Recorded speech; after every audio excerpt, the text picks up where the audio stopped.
여러분, 오늘날의 교회가 직면한 안타까운 현실이 무엇입니까?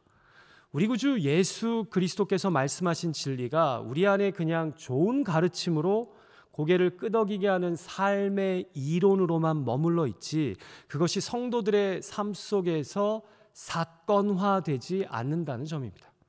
그러다 보니 안타깝게도 우리 구주 예수 그리스도를 통해 계시된 진리가 우리로 인생의 폭풍 속을 헤쳐가게 만드는 진리가 우리 안에서 서서히 전설이 되어버렸다는 겁니다. 여러분, 전설이 무엇입니까? 예전부터 전하여 오는 이야기입니다. 결국 이 말은요, 전해지기는 하는데 아무도 더 이상 살아내지 못할 때 우리는 그것을 전설이라고 합니다. 여러분, 저는 오늘 본문 말씀인 이 유명한 잃어버린 양과 잃어버린 드라크마의 비유가요, 누가복음과 사복음서 전체를 이해하는 데 있어 매우 중요한 비유라고 생각합니다. 아니, 우리 구주 예수 그리스도의 핵심 DNA를, 그리고 그를 영혼의 구원자와 삶의 주인으로 믿고 살아가는 공동체가 꼭 붙잡고 살아내야 할 매우 중요한 교회론적 메시지가 담겨 있다고 확신합니다. 그래서 신약의 초대교회들은요, 오늘 본문이 우리에게 도전하는 그 진리대로 살고자 발버둥 쳤습니다. 예수 그리스도가 참으로 주인이신 교회는요, 이런 교회임을 실제로 보여줬습니다. 그런데 언제부터인가 이런 교회들의 모습이 서서히 전설이 되어버린 것입니다. 다르게 이야기하자면 삶으로 사건화하고 행동되지 않는 예수 그리스도의 찌꺼기와 껍데기가 되어버렸다는 겁니다. 자, 그래서 저는 오늘 전설의 교회를 우리에게 알려주는 누가복음 15장의 세 비유 중 앞선 두 개의 비유에 집중하면서 우리로 교회다운 교회, 성도다운 성도들의 공동체가 되게 하시려는 주님의 음성에 귀를 기울였으면 합니다. 자, 누가복음 15장이 우리에게 보여주는 예수님이 주인 되신 교회는 어떤 교회입니까? 우리가 따라가야 할 전설의 교회는 어떤 모습의 공동체입니까? 첫 번째로 전설의 교회는요, 현실 논리에 의해 움직이지 않는 공동체입니다. 자, 예수님이 이 비유들을 말씀하시게 된 그 배경은 좀 이따 생각해 보고요. 일단 이 두 비유가 가진 공통점을 좀 보죠. 첫째, 두 비유 다 무엇인가 잃어버렸다가 주인의 열심으로 결국 찾습니다. 첫 번째 비유에서는 양 100마리 중에 한 마리 잃어버린 것을 그 주인의 열심으로 결국 찾죠. 두 번째 비유는 10개의 드라크마 중 하나를 잃어버렸지만 주인이 등불을 켜고 집을 쓸면서 기어이 찾아냅니다. 제가 볼 때 여기서 중요한 것은 찾았다는 것보다 주인의 찾고자 하는 열심입니다. 둘째, 찾고 나서는요, 꼭 주인이 벗과 이웃을 불러서 되찾은 것을 기뻐하는 잔치를 벌인다는 점입니다.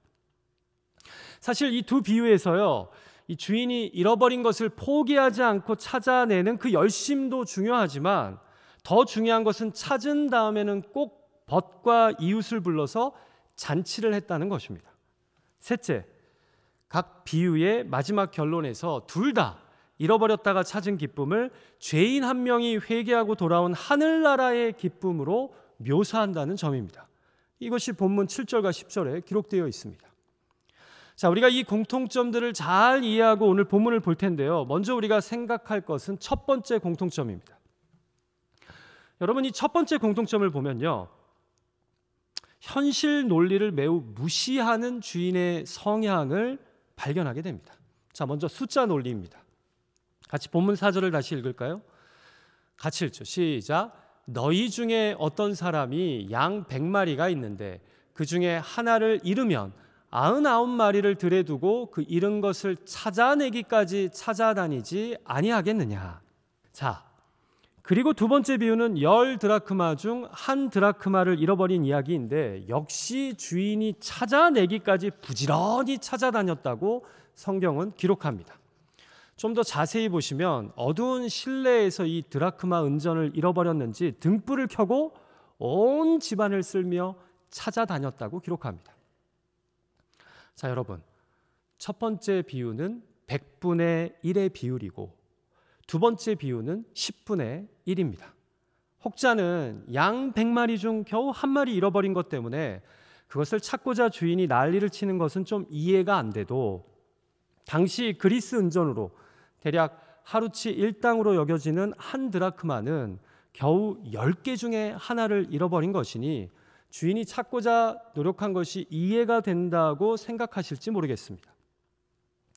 그럼에도 여러분, 제가 볼 때 이 두 비유가 강조하는 것은요, 비율 차이가 아니라 사실은 다수와 소수입니다. 100마리 중 한 마리, 10개의 은전 중 하나가 아니라 다수와 소수, 주류와 비주류라는 겁니다. 그런 가운데 이 비유의 주인은 다수 못지않게 소수를, 주류 못지않게 비주류를 결코 포기하지 않는 주인이라는 겁니다. 한마디로 현실 감각이 전혀 없는, 사업을 잘 못할 사람이라는 거죠. 제가 왜 이렇게 보는지를 설명하려면 이제 예수님이 이 비유들을 왜 말씀하셨는지를 생각해야 합니다. 같이 본문의 시작절인 3절을 볼까요? 예수님이 그들에게 이 비유로 이르시되, 이렇게 시작됩니다. 자, 비유를 들어야 할 대상이 그들에게라는 인칭 대명사로 소개됩니다. 그럼 그들은 누구일까요? 바로 앞절에서 수군거린 바리새인과 서기관들입니다. 그럼 앞절에서 왜 이 바리새인과 서기관들은 예수님을 보며 수군거렸을까요? 같이 본문 1절과 2절 말씀을 우리가 한 목소리로 같이 읽을까요? 시작. 모든 세리와 죄인들이 말씀을 들으러 가까이 나아오니 바리새인과 서기관들이 수군거려 이 사람이 죄인을 영접하고 음식을 같이 먹는다 하더라. 여러분, 이 비유들이 소개된 배경은요, 바로 세리와 죄인들이 예수님의 말씀을 듣고자 가까이 나아오고 예수님은 이들을 기뻐 영접하실 뿐만 아니라 식사까지 같이 하셨기 때문입니다. 그리고 이것은 바리새인과 서기관들 입장에서는요, 용납 못할 모습이었습니다. 하나님이 보내신 선지자라면, 메시아라면 도저히 할 수 없는 행동이라고 바리새인과 서기관들은 여겼던 겁니다. 왜 그럴까요? 여러분, 예수님 당시 세리는요, 죄인들과 동등한 취급을 받던 악덕 직업인 중 하나였습니다. 이들은 로마 제국의 권력을 등에 업고요, 동족을 수탈하고 자신들의 배를 채우는 일종의 로마 앞잡이들이었습니다. 한마디로 죄인들처럼 부정한 자들인 겁니다.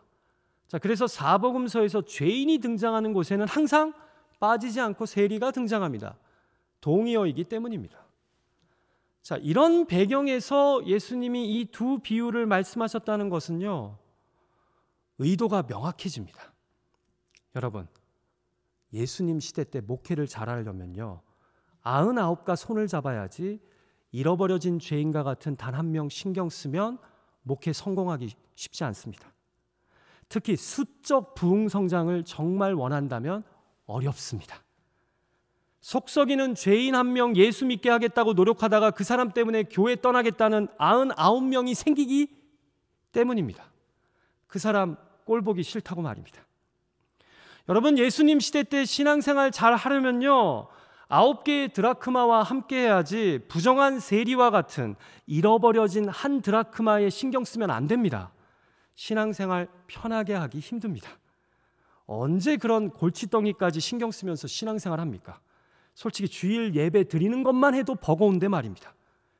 예수 그리스도의 교회도 이제 세상처럼, 기업처럼 현실 인식을 갖고 선택과 집중을 해야 하는데 말입니다.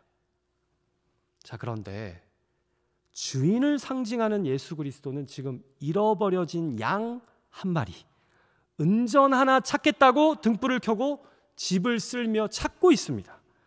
두 비유 다 동일하게 주인이 그 잃은 것을 찾아내기까지 찾아다니지 않겠냐고 강조합니다. 이 얼마나 현실 논리 없는 말입니까? 무슨 말이에요? 예수 그리스도의 교회는 그 잃어버려진 한 영혼, 그 방황하고 있는 한 영혼, 그 속썩이는 한 영혼, 그 골칫덩이인 한 영혼을 포기하지 않고 찾아내는 매우 현실 감각이 없는 교회라는 겁니다. 신앙생활 잘하는 99의 비위를 맞추기보다 주류인 그들을 선택함으로써 안정적으로 그 교회를 운영하기보다 교회다운 교회는 오히려 주류와 함께 비주류를 찾아다니는, 다수와 함께 그 잃어버려진 한 소수를 찾아다니는 그 잃어버려진 영혼, 방황하는 영혼, 상처 입은 영혼, 예수 그리스도의 복음이 필요한 영혼을 찾아 하나님 앞으로 다시 인도하는 교회라는 겁니다. 그래서 지금 예수님이 누구와 식사하고 계신 겁니까? 다수인 바리새인과 서기관들에게 욕을 먹더라도 죄인들과 함께 식사하고 있는 겁니다. 그런데 왜 너희는 이런 하나님 아버지의 마음을, 주인의 마음을 모르냐는 겁니다. 사랑하는 예배자 여러분, 그래서 초대교회는요, 유대인이 이방인을 인간 취급도 안 하는 유대 사회에서, 남자가 여자를 엄연히 차별하는 시대 상황에서, 주인이 노예를 자신의 소유로 여기는 로마 제국에서요, 우리 주 예수 그리스도 안에서는 유대인이나 헬라인이나 자유인이나 종이나 남자나 여자나 다 하나라고 선언하지 않습니까? 이건 매우 충격적인 선포예요. 도전적인 메시지예요. 그리고 실제로 이렇게 교회 안으로 잃어버려진 영혼들, 방황하는 영혼들, 죄인된 영혼들을 초대하고 환영함으로써 이들이 전설의 교회가 된 것입니다. 자, 그런데 오늘날의 교회는 어떻습니까? 솔직하게 숫자 논리에 의해 움직일 때가 많지 않습니까? 다수 논리, 주류 논리에 의해 움직이지는 않습니까? 그래서 저 멀리 있는 어떤 교회에서는 누구 내보내지 않으면 내가 교회 안 나오겠다고, 내 말 안 들어주면 그동안 많이 하던 헌금 안 하겠다고, 자꾸 저런 사람들에게만 관심 갖고 우리에게 무관심하면 하던 봉사 다 그만두겠다고 이야기한답니다. 그래서 초대교회가 어느덧 전설이 되어버린 것입니다. 그리고 누가복음 15장의 가르침이 안타깝지만 찌꺼기와 껍데기가 되어버린 겁니다. 사랑하는 예배자 여러분, 예수 그리스도의 교회는, 전설의 교회는요, 현실 논리가 아닌 잃어버려진 한 영혼, 지금 인생의 길을 잃고 방황하는 한 영혼, 상처와 고통으로 신음하는 한 영혼에게 다가가 그들과 함께하며 하나님을, 예수 그리스도의 구원의 복음을 전하는 교회인 줄 믿습니다. 부디 저희 토렌스일 장로교회가 사우스베이 지역에, 그리고 LA와 미주 지역에 그런 아름다운 교회로 세워지길 주님의 이름으로 축복합니다. 어떤 영혼이 오더라도, 어떤 배경의 사람이 오더라도 잃어버려진 자들을 끝까지 찾아다녔던 그 예수 그리스도의 마음을 기억하며 그들을 하나님께로 인도하는 저와 여러분이 되길, 그런 또 살림지기들이 되기를 간절히 소망합니다. 자, 두 번째로 전설의 교회는 어떤 모습의 공동체입니까? 전설의 교회는 영혼의 변화를 함께 기뻐하는 공동체입니다. 지금 여러분들 얼굴을 보니까 조금 언해피한 것 같아요. 이런 교회가 되기가 되게 부담이 되시나 봐요. 근데 이것은 하나님이 우리에게 주신 거룩한 목적이요 사명이라는 거죠. 우리가 바라보고 나아가야 될 그런 교회다운 교회의 모습이라는 거죠. 자, 아까 말씀드린 것처럼 본문의 비유가 가진 두 번째 공통점은요, 바로 찾은 다음에는 꼭 벗과 이웃을 불러서 즐겁게 잔치를 했다는 겁니다. 눈치를 채시는 분들이 계시겠지만 바로 이 잔치가 세 번째 비유인 돌아온 탕자의 비유에서 아버지가 베푼 성대한 잔치와 연결됩니다. 그리고 형은 동생의 귀환을 환영하는 그 잔치에 화를 내면서 참여하지 않았죠. 자, 같이 오늘 본문 5절과 6절 말씀을 같이 읽을까요? 시작.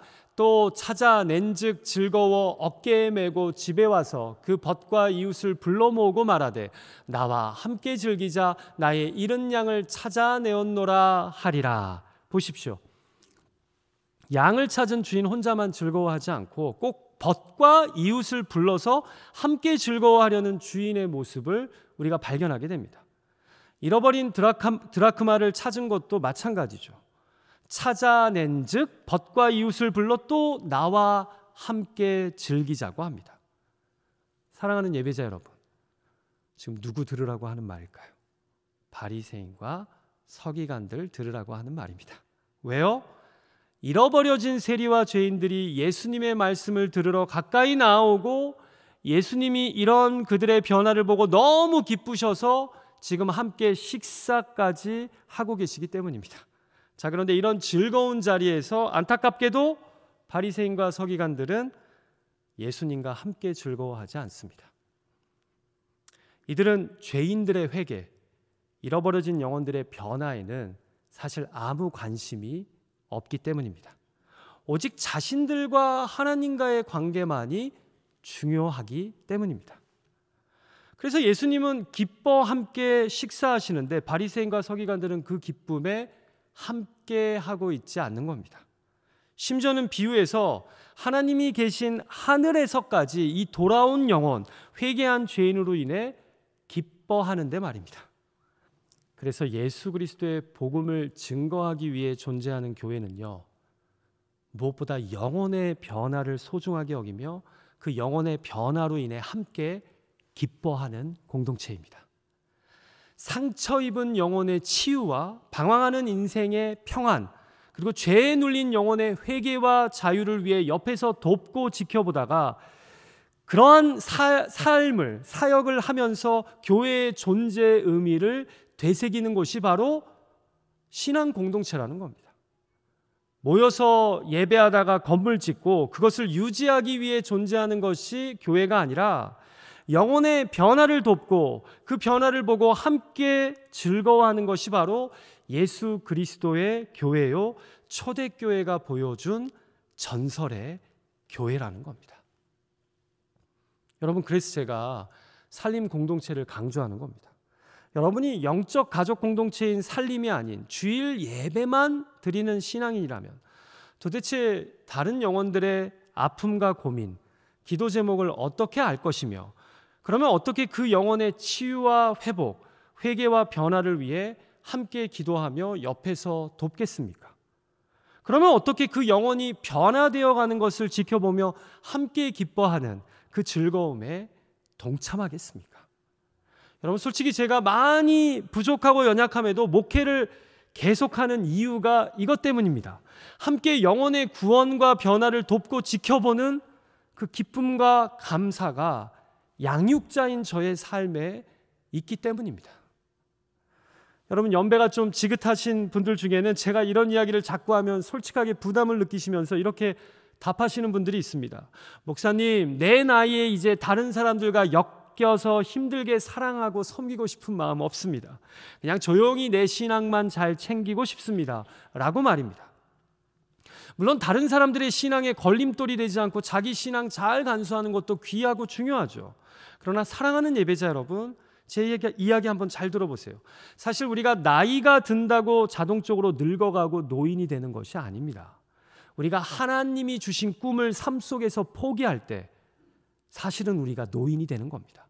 그래서 젊어도 노인의 삶을 살아가는 분이 있고요, 나이가 꽤 드셨어도 청년의 삶을 사시는 분들이 있습니다. 세월이 우리 피부에 주름살을 만들지는 모르지만 우리 영혼의 주름살을 만드는 것은 우리에게 하나님의 뜻과 사명, 비전이 사라질 때이기 때문입니다. 사랑하는 예배자 여러분, 교회 안에서 바리새인과 서기관들처럼 부정하다고 수군거리며 영혼을 저버리는 자들이 아닌 한 영혼이라도 주님께로 돌아올 때 주님과 함께 즐거워하는 그 기쁨을 알 수 있는 저와 여러분이 되시기를 주님의 이름으로 축복합니다. 팬데믹의 만만치 않은 현실 속에서요, 현장에서 모이든 온라인으로 모이든 살림 공동체이든 찬양대나 봉사팀이든 내 주변의 사람을 돌아보고 사랑하는 가운데 영혼의 변화와 이를 보고 함께 즐거워하는 우리 토렌스 제일 장로교회가 되기를 간절히 소망합니다. 이것이 바로 예수 그리스도의 말씀을 이론이 아닌 진리로 살아내는 우리가 사모해야 할 건강한 교회의 모습이라는 겁니다. 자, 마지막 세 번째로 진리를 이론이 아닌 사건으로 살아내는 예수 그리스도가 주인이신 교회는 어떤 공동체입니까? 전설의 교회는 거룩한 자가 아닌 회개하는 자의 공동체입니다. 자, 오늘 본문의 두 비유에서 핵심 메시지는요, 앞서 살펴본 것처럼 주인이 잃어버린 것을 찾을 때까지 포기하지 않았다는 것과 찾은 후에는 함께 즐거워하며 잔치를 한 것입니다. 그런데 저는 잃어버린 영혼의 회개를 천국의 기쁨과 잔치로 묘사한 본문 7절 말씀에서 한 가지 궁금한 질문이 생깁니다. 같이 본문 7절 말씀을 다시 한번 읽을까요? 시작. 내가 너희에게 이르노니 이와 같이 죄인 한 사람이 회개하면 하늘에서는 회개할 것 없는 의인 99으로 말미암아 기뻐하는 것보다 더하리라. 여러분, 저는 7절 말씀에서 하늘에서는 회개할 것 없는 의인 99으로라는 말씀이 마음에 꽂힙니다. 여러분, 정말 천국에는 회개할 것이 없는 의인이 존재할까요? 제 짧은 인생 경험상, 목회 경험상 이 땅에서 회개가 필요 없는 사람은 죄송하지만 없습니다. 저 천국은요, 회개할 것이 없는 의인들만 있는 곳이 아니라 예수 그리스도의 십자가 대속의 은혜로 용서함을 받은 죄인들이 있는 곳입니다. 그래서 저는 예수님의 이 말씀이 스스로 나는 회개할 것이 없다고 생각하며 지금 예수님을 비방하는 바리새인과 서기관들을 향한 말씀이라는 생각이 듭니다. 그리고 적지 않은 신약 학자들이요, 이 7절에 감춰진 의미를 저와 같이 이해합니다. 그래서 예수님이 지금 바리새인과 서기관들 들으라고, 저 하늘나라에서는 스스로를 죄인이라고 생각하는 한 사람이 회개하면 회개할 것 없는 의인 99으로 말미암아 기뻐하는 것보다 더 기뻐한단다 라고 지금 말씀하시는 거예요. 그러나 사실 예수님은 바리새인과 서기관들이 진정 의인이 아니라 겉만 깨끗한 척하지 속은 탐욕과 악독이 가득한 자들이라고 이미 앞선 누가복음 10장 39절에서 말씀하시지 않았습니까? 사랑하는 예배자 여러분, 그렇습니다. 회개할 것이 없는 의인이라고 생각하는 순간 우리 모두는 바리새인과 서기관들이 될 수 있습니다. 혹시 회개할 것 없는 의인 99의 대열에 내가 이미 선 것처럼 생각하고 신앙생활하고 계시지는 않습니까? 회개할 필요가 없다고 생각하는 사람들에게 하나님의 구원의 기쁨이 머물 곳은 없어지게 됩니다. 회개하는 죄인이었기에 우리는 하나님께 올 수 있었고 회개를 통해 우리는 더 의인다워집니다. 내가 한때 잃은 자였음을 기억하면서 이제 막 주님을 알아가는 지체들을 주님의 마음과 시선으로 바라볼 수 있는 그런 저와 여러분이 되었으면 합니다.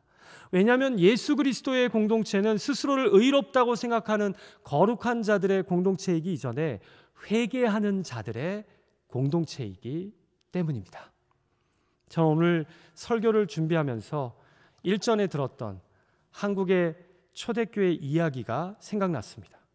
바로 장로교회로는 세문안교회 이후 두 번째로 한국 땅에 세워진 승동교회 이야기입니다.